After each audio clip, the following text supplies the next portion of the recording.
이 폐암 환자의 85%가 직접 또는 간접 흡연자라는 연구 결과가 나왔습니다.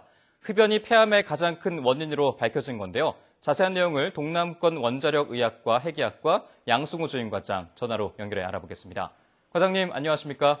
네, 안녕하세요. 반갑습니다. 네, 전 세계적으로 이 폐암을 앓고 있는 환자가 크게 증가하고 있는데 현재 우리나라에서는 폐암을 앓고 있는 환자의 수는 어느 정도 되나요?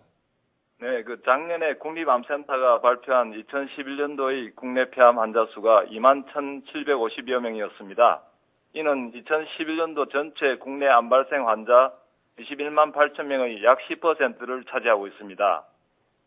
네, 이렇게 연구를 통해서 폐암과 흡연의 직접적인 연관성을 밝혀내셨는데 실제로 흡연자가 이 비흡연자에 비해서 폐암에 걸릴 확률이 얼마나 더 높은 거죠? 네, 저희 동남권 원자력의학원 핵의학과에서 개원 이후로 PET-CT를 1만 명에게 검사를 했습니다. 네. 이 중에서 696명이 폐암 환자였는데 약 75%에 해당하는 518명이 직접 흡연자였고 직간접 흡연 경험이 전혀 없는 환자는 103명으로 14%였습니다. 네. 그러니까 흡연자가 비흡연자에 비해서 5배 이상의 상대적 위험도를 보인 거로 결과가 나왔습니다. 네, 또 한 가지 궁금한 게 최근 많은 논란이 있었죠. 이 간접 흡연자에 대한 이야기도 안 해볼 수 없는데 이 흡연에 노출된 간접 흡연자들도 폐암에 걸릴 확률이 큰 것 같습니다. 어떻습니까?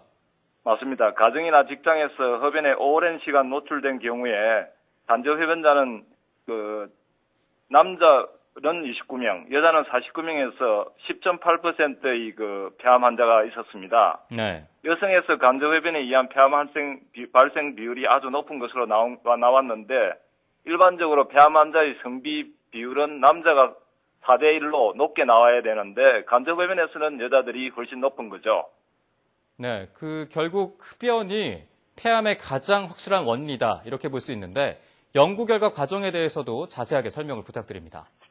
보통 이런 흡연력을 알아보는 연구에서는 그냥 묻기만 해서는 대답이 잘 안 됩니다. 그래서 PET-CT 검사 전에 흡연력에 대해서 면담을 추가로 했고 혹시 안 피운다고 한 사람 중에서는 사후에 전화 및 설문조사를 다시 하여 직접 문진을 추가했습니다. 네. 그래서 장시간의 직간접 흡연이 폐암의 가장 확실한 원인으로 알려지고 있습니다. 네, 마지막으로 폐암의 여쭤볼 진단 게 당시 평균 나이가 65세, 평균 흡연력은 40감년 이상이었습니다. 이번 연구에서. 네, 그렇군요. 마지막으로 이제 여쭤볼 게 있는데 폐암을 조기에 검진하고 또 예방하는데 도움이 되는 방법이 있다면 알려주시죠. 네, 흡연은 1964년에 미국 보건위생국 보고서에 의해서 가장 확실한 폐암의 원인으로 알려져 있습니다. 그래서 이 직간접 흡연을 막는 금연 자체가 가장 확실한 폐암의 예방책인데 물론 10% 내외의 비흡연자에서 발생하는 폐암은 대기 중의 라돈이나 공해물질, 유전적 소인 등이 원인이 될 수 있습니다.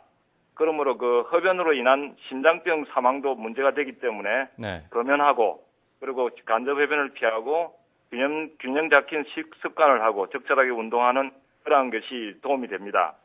최근에는 다량의 흡연을 한 고위험군에서는 저혈당 CT라는 게 있습니다. 그러니까 CT인데 피폭량을 줄인 이런 저혈당 CT를 함으로써 조기 진단에 도움이 되고 있습니다. YTN 시청자 여러분들이 꼭 검연하시기 바랍니다. 네. 네, 지금까지 동남권 원자력의학원 핵의학과 양승호 주임과장과 폐암과 흡연의 연관성에 대해서 알아봤습니다. 오늘 말씀 고맙습니다. 감사합니다.